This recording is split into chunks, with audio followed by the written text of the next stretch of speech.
Bonjour mesdames, bonjour messieurs, très chers téléspectateurs. Je suis très content de votre fidélité, surtout pour cette émission Place à la pédagogie. Je suis Monsieur Clément Prosper Kabange, c'est pour ceux-là qui ne me connaissent pas. Je suis journaliste correspondant de la RTDIC, je suis au Kasaï oriental.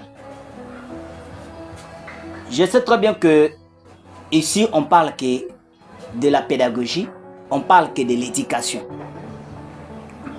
Aujourd'hui, je suis là. C'est pour cette situation qui devient de plus en plus alarmante.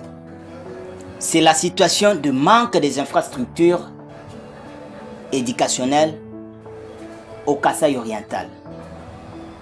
Quand je parle de Kasaï oriental, je vois Kasaï oriental 1 et 2 sur le plan éducationnel.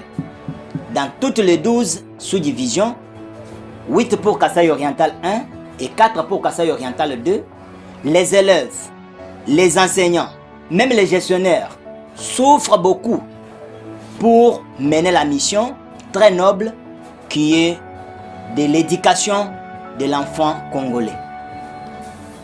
Actuellement, nous constatons très bien que ce manque des infrastructures éducationnelles au Kasaï oriental représente actuellement un défi très majeur et difficile à relever.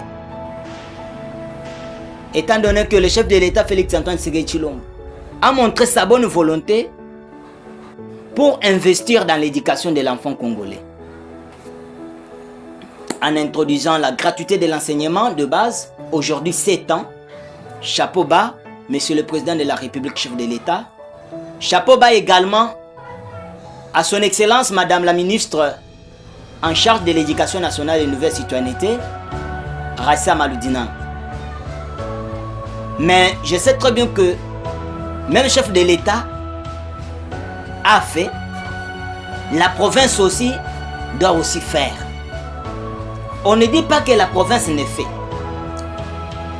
La province fait aussi. C'est pourquoi nous sommes en train de saluer toutes sortes de réalisations du gouverneur de la province du Kasaï oriental, Jean-Paul Ambwebe Kapo, surtout dans ce secteur éducatif. Aujourd'hui, je sais très bien que Machala Bambi dans la province éducationnelle du Kasaï oriental 1, sous-division éducationnelle de Mboujmaï 1, Machala Bambi, qui était menacé dans le terrain des Lumières, ou de l'église Lumière bien sûr, mais aujourd'hui, on voit que l'Institut Machala Bambi a eu un cadre de sang, où les enfants où les élèves peuvent suivre très bien les cours dans de meilleures conditions. Tout ça, c'est avec les efforts du gouvernement provincial. Pas seulement là, si nous partons dans la province du Kasaï oriental 2, territoire de Kabeya Kamwanga, sous-division éducationnelle, Kabeya Kamwanga 1, nous voyons très bien qu'il y a la construction de l'Institut Macha. Récemment lancé, les travaux récemment lancés par le gouverneur de la province, tout ça avec l'effort du gouvernement provincial. C'est pourquoi, monsieur le gouverneur de province, vous ne pouvez pas vous limiter là-bas. Vous ne pouvez pas vous fatiguer. Parce qu'il y a des défis majeurs qui vous attendent encore, surtout dans ce secteur éducatif. Même si votre entourage ne vous le dit pas, mais nous sommes censés vous le dire.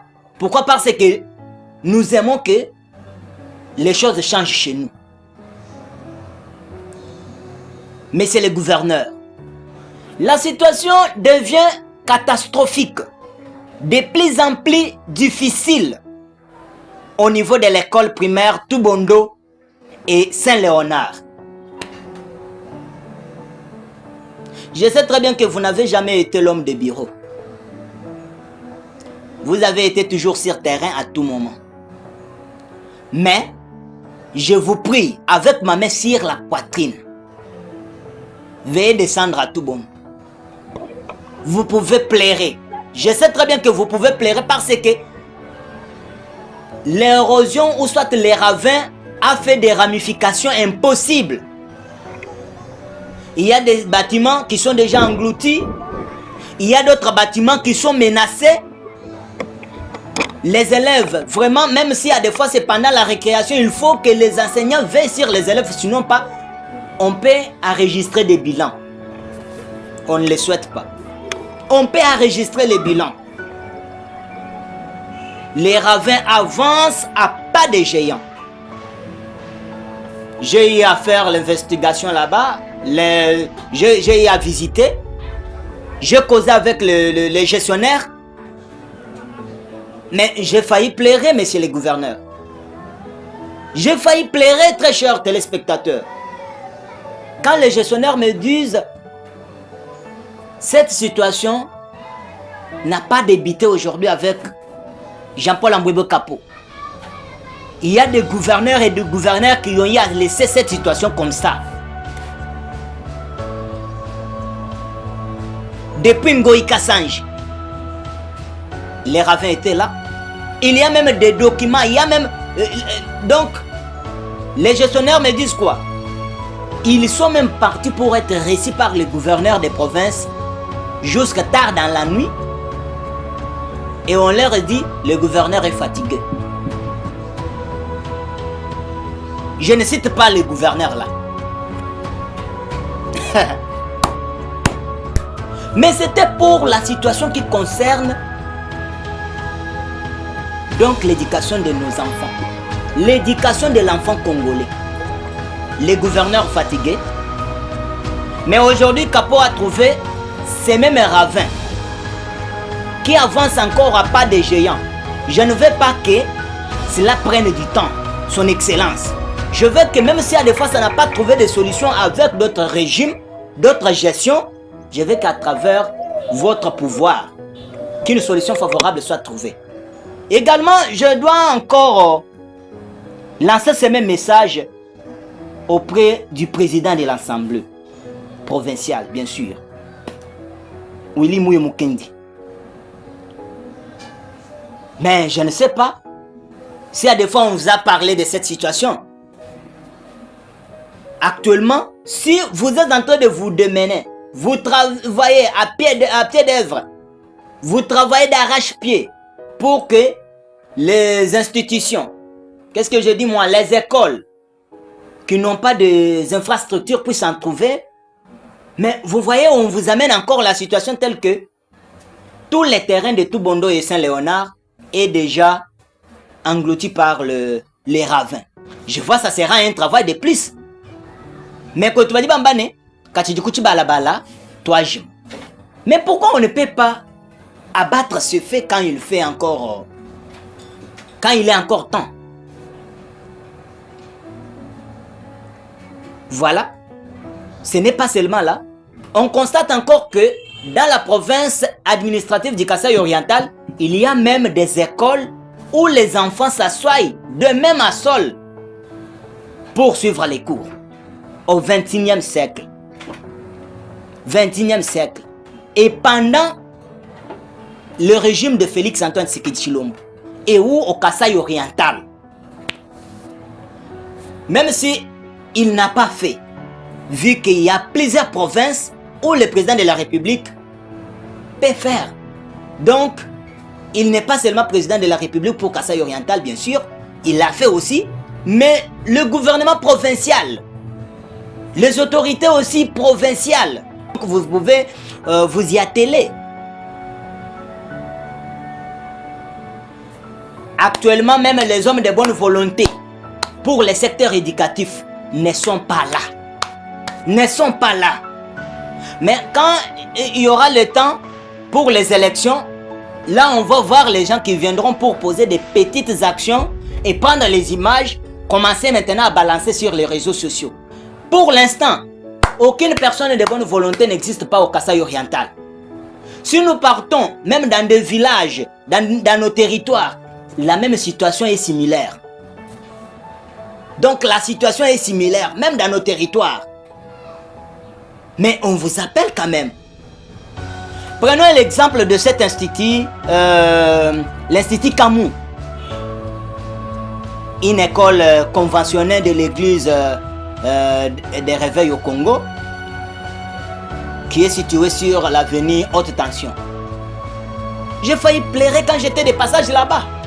Je vis les enfants dans des conditions inhumaines en train de prendre les matières.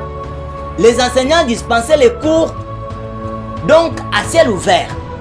À ciel ouvert. Mais cette école mérite aussi bien que ça.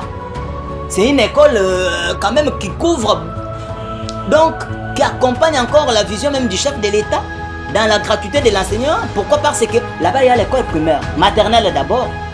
Maternelle, il y a primaire, il y a secondaire, c'est tout un complexe scolaire. Mais de laisser, oublier, monsieur le gouverneur, monsieur le président de l'Assemblée provinciale. Pas seulement ça, si nous partons à Kabeya-Kamouanga, au territoire présidentiel, on va trouver toujours des pareilles situations. Il y a de ces écoles qui manquent des infrastructures, qui manquent des bancs. Donc les élèves étudient aussi comme ils étudient là. Même si à des fois cela s'est passé jadis, à nos époques, mais pas actuellement. Normalement, c'est une honte. C'est une honte pour le président de la République. Si à des fois les gens de mauvais goût prennent de mauvais cœur, prennent des photos, à des fois balancent sur les réseaux sociaux pour toujours dédaigner et critiquer le pouvoir du président de la République, chef de l'État, Félix Tshisekedi. Ça ne peut pas vous faire plaisir, monsieur le gouverneur. Ça ne peut pas vous faire plaisir, monsieur le président de l'Assemblée provinciale. Si nous partons à Miabi, au Kasaï Oriental 2, la situation est similaire. Mais à leur niveau, ils peuvent avoir fait quelque chose. Comme à l'épée Saint-Léonard et tout bon. Ils ont fait. Et aussi les ravins les a surpassés en force et on a tout détruit encore. Tout détruit. Merci beaucoup, très chers téléspectateurs. Merci à tous mes amoureux, les amoureux de l'émission Place à la pédagogie, les amoureux de Clément Prosper Kabange. Vous étiez nombreux en train de nous suivre en direct, tout comme en différé. Maintenant, je vous dis sincèrement merci. C'est ça ce qui reste. Et de vous dire merci. Et de vous demander surtout de partager des pareilles vidéos. Puisqu'on n'est pas là pour danser afin d'avoir des followers. Non. Mais nous sommes là pour sauver quand même l'honneur de chez nous. Lorsque nous produisons des pareilles émissions, il faut les partager pourvu que ça arrive même dans des cabinets des autorités. Comme ça, une solution peut être trouvée. Mais nous souhaitons qu'une solution soit trouvée. Entre-temps, pour ceux-là qui ne me connaissent pas, si je ne m'étais pas présenté, je suis Clément Prosper Kabange. Je suis journaliste correspondant de la RTDIC pour Kasaï Oriental 1 et 2. La RTDIC, c'est la radio téléthématique de l'éducation. Je suis là, votre humble serviteur. Merci et à nous revoir prochainement pour une nouvelle aventure. Bye.